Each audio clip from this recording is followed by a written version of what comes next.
Ketika Allah Subhanahu wa Ta'ala menciptakan Adam, 40 tahun belum dimasukkan ruhnya dalam bentuk jasad yang tidak bisa disebut. Inna khalaqnakum min di dalam Al-Quran disebutkan nabtalihi faja'alnahu sami'an basira. Maka dia diciptakan oleh Allah dalam bentuk yang belum bisa disebut sebagai bentuk rupa manusia. Ketika itu dia seperti patung berdiri. Nabi Adam alaihi salam lewat malaikat kaget, oh ini bentuk apa ini? Lewat lagi jin, wah ini makhluk apa ini? Lewat iblis. Iblis melihat, oh ini Adam. Bentuknya seperti ini. Memang dasar iblis ini adalah usil. Masuk mulutnya, keluar dari duburnya. Di mana ada lubang dia masuk. Kerja iblis. Lalu dia bilang kepada seluruh malaikat, tidak usah takut dengan ini, tidak usah takut. Kalau Tuhan kita tidak punya lubang, ini banyak sekali lubangnya. Bapak Ibu hadirin, lalu terciptalah ketika Allah Subhanahu wa Ta'ala tiupkan roh kepada Nabi Adam. Apa kata Allah? Usjudu li Adam fasajadu illa iblis. Semua malaikat bersujud kecuali iblis. Lalu Allah usir itu iblis. Iblis, kau tidak mau sujud. Kenapa? Ana khairum minhu. Saya lebih hebat daripada dia. Saya lebih mulia daripada Adam.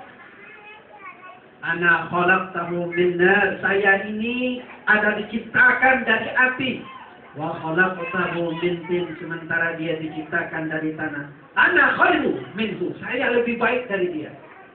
Kata Allah, keluar kau dari surga ini. Keluarlah iblis. Maka apa kata iblis sebelum dia keluar? Qala fa bima aghwaytani la aq'udanna lahum siratakal mustaqim.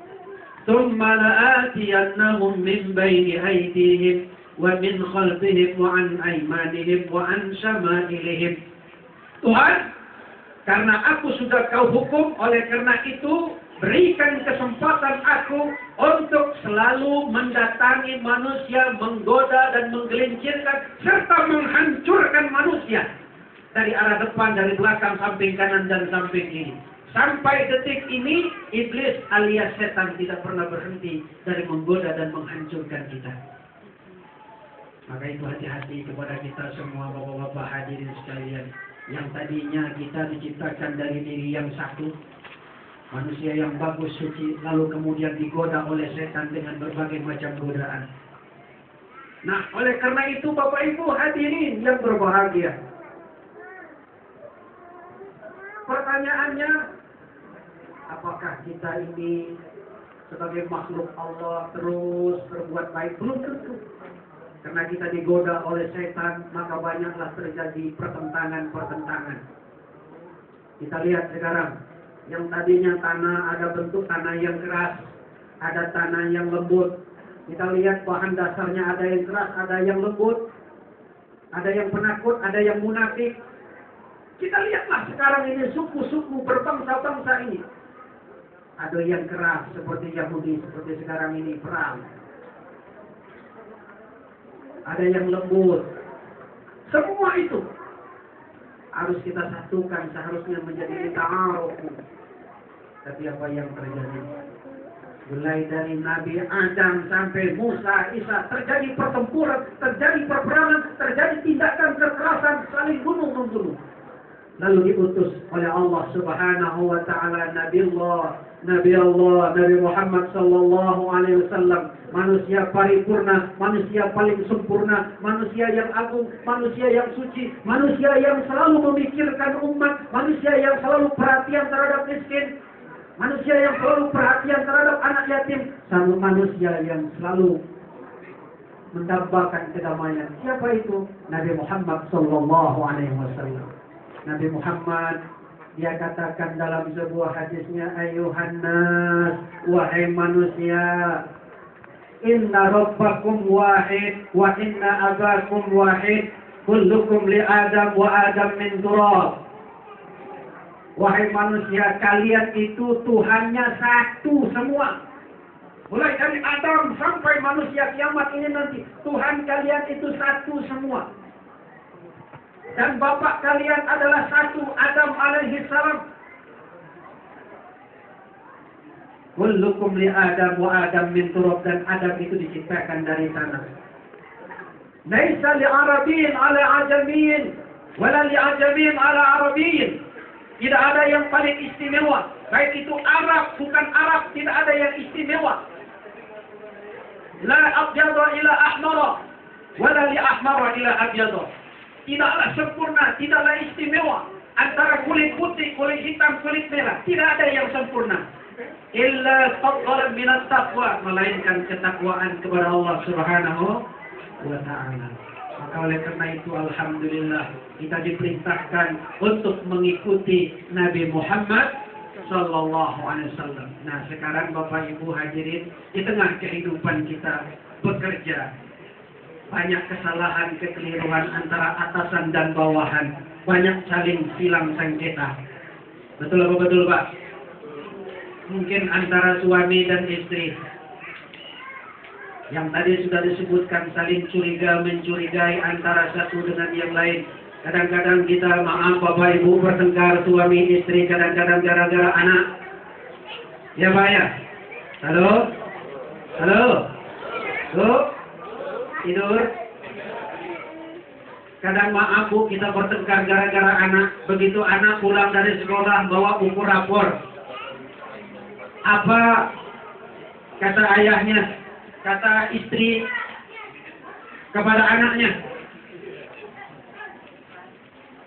Kata emak kepada anak, begitu anak bawa pulang buku rapor. Nak, mana buku lapornya?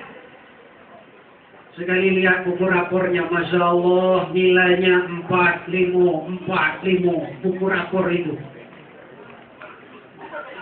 Lalu apa kata emaknya? Nak, tahu tak nak? Keturunan emak tak ada yang model kau nih. Bego, bodoh, lolo. Masa buku rapor nilainya 45. Tahu dan tidak ada keturunan mak. Kebetulan suaminya ada di situ. Tegak suaminya. Apa kata kau tadi? Kalau tidak ada keturunan mak, berarti keturunan. Kalau tidak ada keturunan mak, berarti keturunan bapak. Marah. Apa kata kau tadi? Keturunan aku tidak ada juga model dia nih, lolonya. Jadi keturunan siapa? Entahlah, kata dia. Wah, Masya Allah. Marah suaminya, masuk ke dalam kamar, buka pintu lemari, lihat tasnya, bolak-balik melihat buku. Apa kata istrinya? Papa, kenapa buka buku nikah tuh Pak? Enggak, saya mau melihat kapan masa berakhirnya selesai ini buku nikahnya. Masya Allah, mungkin expired mungkin Pak ya. Kalau sudah selesai masanya nanti bisa diceraikan. Alhamdulillah. Lalu istrinya juga marah. Sambil masak di dapur, sambil ngiris.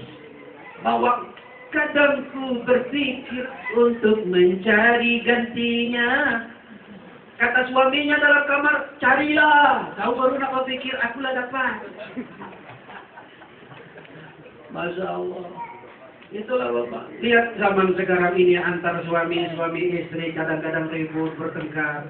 Kenapa? Memang inilah kenyataan hidup. Karena tantangan kita begitu banyak ke depan ini. Di mana semua alat canggih modern yang sudah begitu sampai ke HP kita masing-masing. Kadang-kadang SMS masuk yang kadang-kadang mengompor-ngompori. Kehidupan kita ini saling gasak, gesek, gosok. Itulah yang banyak terjadi di tengah masyarakat. Dan kadang-kadang kecemburuan buta yang membuat perpecahan dalam sebuah rumah tangga. Ya. Kadang-kadang suami istri begitu nikah bukan main malam pertama. Ya. Aduh senangnya pengantin baru duduk bersanding bersenda gurau. Umpat ketika malam pengantin bukan main, tenang. Lalu lagu yang kedua, alangkah senangnya duniaku rasa saat ini karena malam ini malam bahagia. Bukan main, ada banyak. malam pengantin. Seminggu kemudian, katakanlah siapakah orang yang telah mendahului aku. Itu Pak zaman sekarang, Masya Allah. Bapak Ibu, oleh karena itu, karena perpecahan yang terjadi inilah, maka kita pun perlu islah. Maka Rasulullah Sallallahu Alaihi Wasallam memberikan solusi. Ada namanya kita saling bersilaturahim, saling berislah diri. Pak, saya ditanya ketika saya mengisi acara Jumat kemarin, saya mengisi acara dialog interaktif di televisi TVRI Jambi.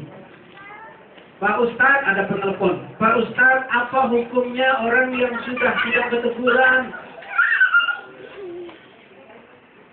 Maaf Pak Ustadz, yang tidak berteguran itu bukan orang lain, emak saya dengan paman saya. Sampai sekarang tidak berteguran Ustadz. Sudah berhari raya masih juga tidak berteguran. Apa hukumnya Pak Ustadz? Lalu ada orang yang setahun tidak berteguran, bahkan sampai mati tidak berteguran. Bebalau bertengkar ributan. Tidak bertegur siapa? Apa hukumnya? Saya bacakan sebuah hadis Rasulullah Sallallahu Alaihi Wasallam. Kata Rasulullah Sallallahu Alaihi Wasallam, la harraf, la halal, tidak halal bagi orang Muslim ayyahjura akhahu fawqa salasin, tidak berteguran lewat dari 3 hari. Berarti Pak, kita punya toleransi 3 hari. Kalau gitu dapat teguran, tidak bertegur siapa? Siapa yang tidak marah ya Bu ya? Ya Bu, ketika melihat suami kita mungkin barangkali dalam HP-nya atau dalam BlackBerry-nya mungkin barangkali sayang-sayangan dengan perempuan lain. Siapa yang tidak marah? Marah. Maka malam-malam tidak berteguran. Kita punya toleransi 3 hari. La yahillul muslimin ay yahjuru akhahu fawqa salasin.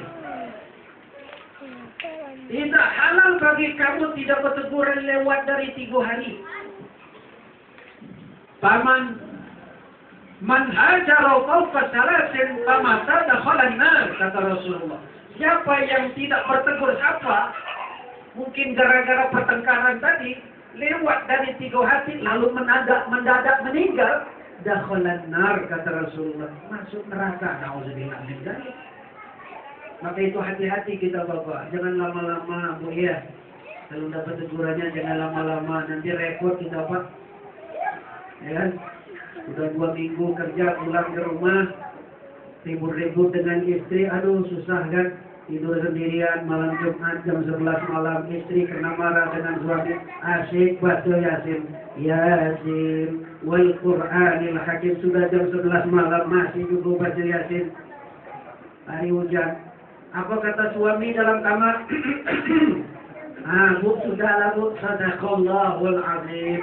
Temui suami kita, hatinya ada sesuatu. Bapak Ibu hadirin, saling bermaaf-maafan.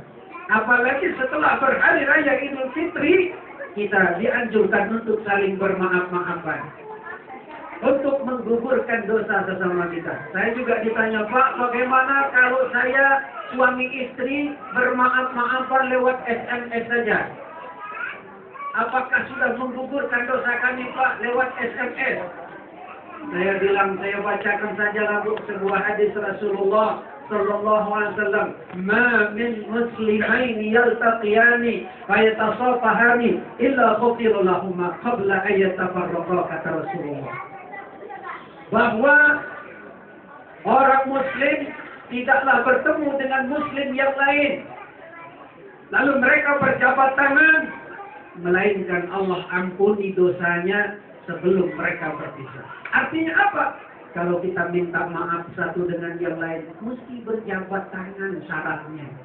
Baru gugur dosanya. Kalau lewat SMS, Pak, mohon maaf kami ya lahir batin ya, lewat SMS saja, kok tidak menggugurkan dosa kita? Jelas Bu? Jelas?